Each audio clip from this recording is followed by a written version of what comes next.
hari ni saya nak bawa korang untuk jalan-jalan dalam supermarket. Sambil tu kita tengok kandungan nutrisi dalam setiap makanan yang ada kat sini, and then kita tengok mana yang lebih baik dan mana yang kurang baik. Okey, dekat tangan saya ada buah oren dan juga buah jambu.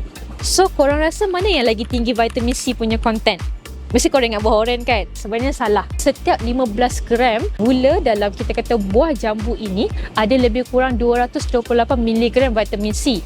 Compare dengan satu biji buah limau ni, dia hanya ada lebih kurang 50 mg vitamin C je. So, of course lah, buah jambu batu ni dia punya vitamin C lagi tinggi daripada buah oren ni. Korang selalu berdengar tak brown sugar ni kalau kata lagi sihat compare dengan gula biasa?